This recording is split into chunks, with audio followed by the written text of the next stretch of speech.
አፋችን ጤና ስለ ራሳችን ጤና በጣም ብዙ የሚነግረን ነገር አለ።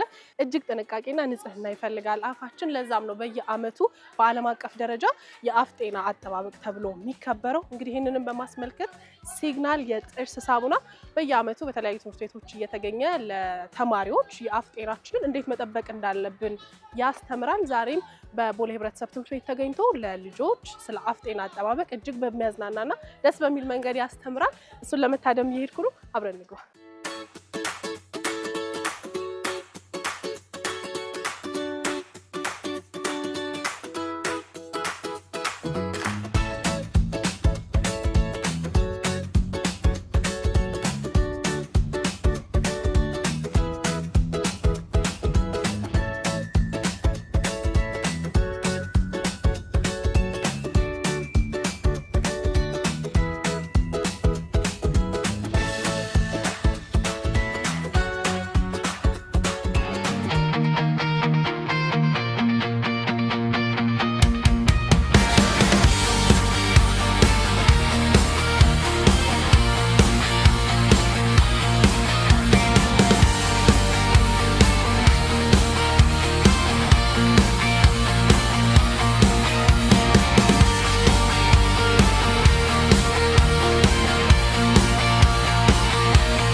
ዛሬም እዚህ የተገኘነው ለምንድን ነው?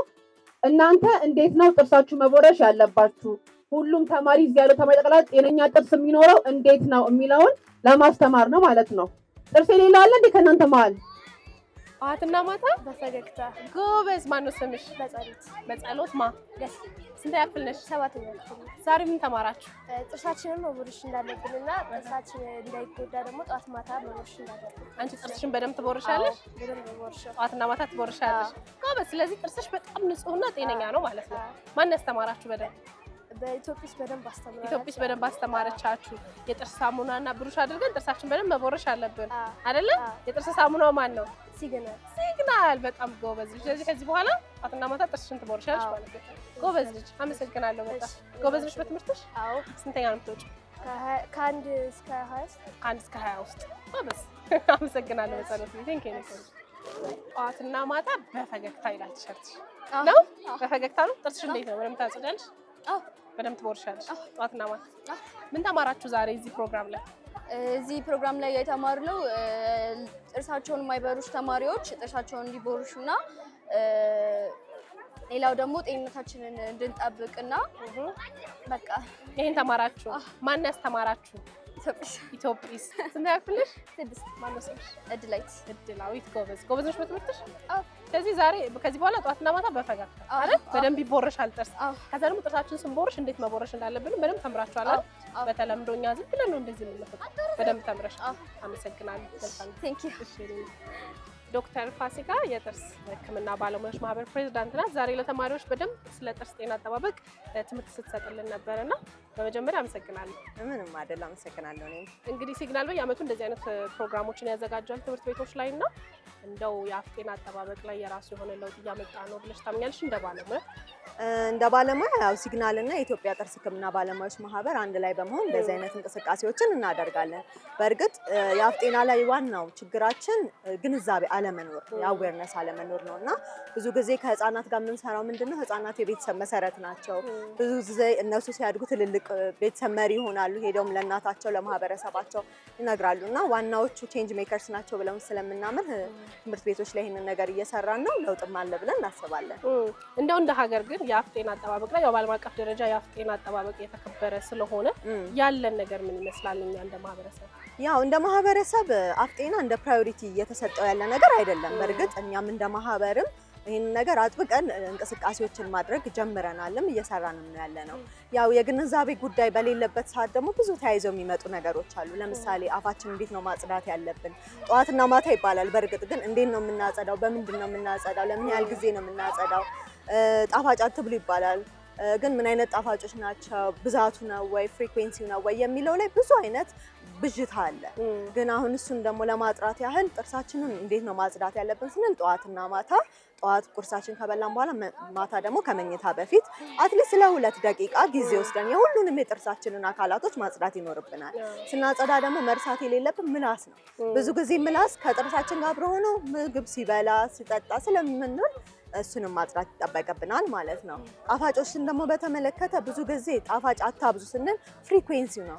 የተደጋገመ በምናደርግበት ሰዓት ላይ የሚጣበቅ አይነት የጣፋጭ አይነቶች በምናደርግበት ጊዜ አፋችን ውስጥ ካሉ ባክቴሪያዎችና ምራቅ አንድ ላይ በመሆን ጥርሳችን እንዲበሰብስ ያደርገዋል። አቅሙን እንዲያጣ ኢናሜል የሚባለውን ጠንካራውን የጥርሳችንን አካል እየሸረሸረ ጥርሳችን ለመቦርቦር ተጋላጭ ያደርገዋል። አንዴ ደግሞ ከተቦረቦረ ታውቂያለሽ ህመም ይመጣል። ህመም ማለት የጥርስ ህመም በዓለም ላይ ካሉ ከባድ የህመም አይነቶች የሚባል ነው እና ያንን እንግዲህ ያየ ያውቃል ብዬ አስባለሁ። ስለዚህ ያ ይመጣል ማለት ነው። ከዛም በዘለለ ደግሞ ከጥርስ መቦርቦር ውጪ የድድ በሽታ ይመጣል። ድዳችን ይደማል። በብዙ ሁኔታ እናያለን። ድድ መድማት፣ መሸሽ፣ የጥርስ መነቃነቆችም ይመጣሉ ማለት ነው።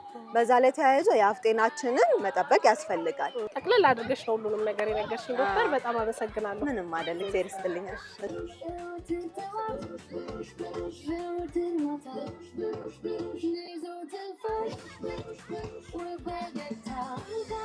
እንተዋወቅ። ደግሰው እባላለሁ። ደግሰው አማኑ በዩኒሊቨር ኢትዮጵያ የኮሚኒኬሽንስ እና የኮርፖሬት ጉዳዮች ኃላፊ። እንግዲህ ያው ሲግናል በየአመቱ እንደዚህ አይነት ነገሮች እንደዚህ አይነት ፕሮግራሞችን ያዘጋጃል። በተለይ ደግሞ ከአፍ ጤና አጠባበቅ ጋር በተያያዘ እና ምን ያህል ጊዜ ሆናችሁ? እንግዲህ ዩኒሊቨር ኢትዮጵያ ውስጥ ስራ ከጀመረ ወደ 10-11 ዓመት ይሆነዋል።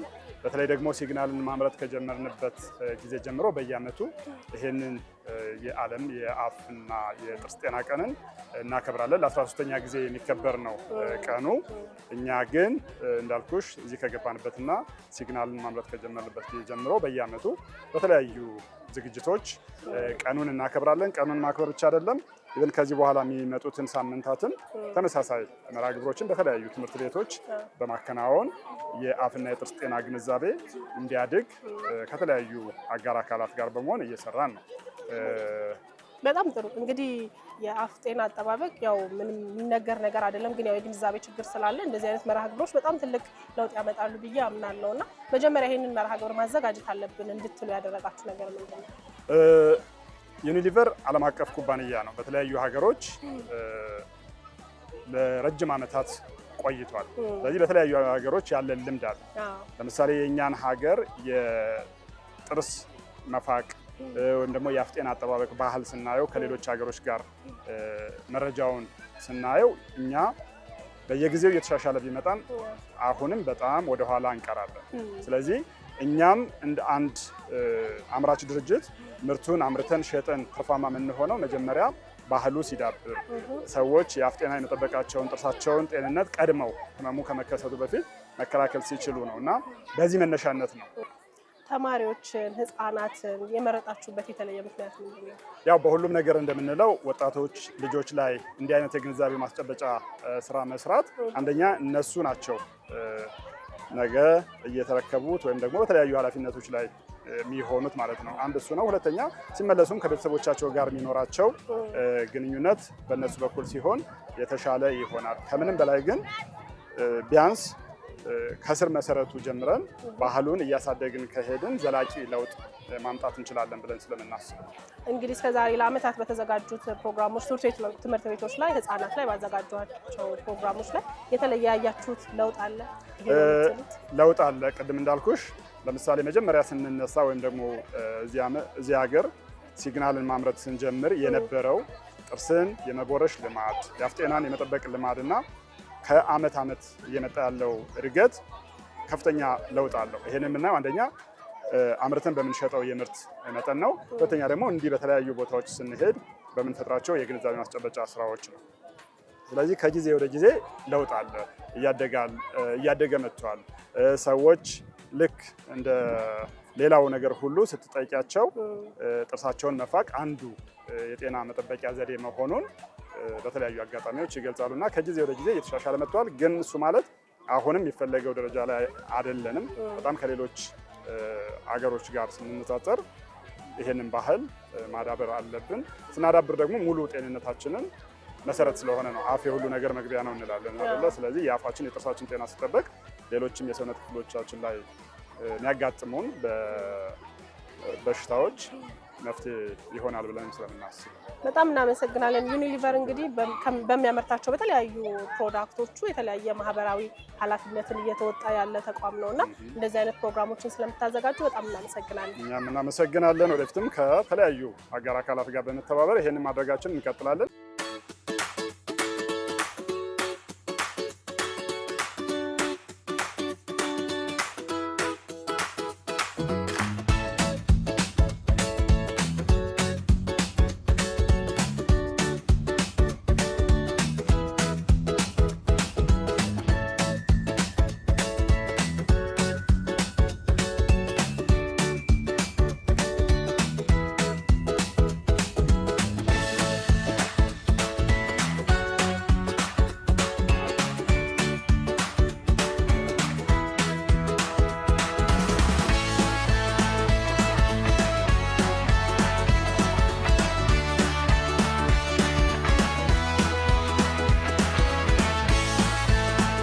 ጠዋትና ማታ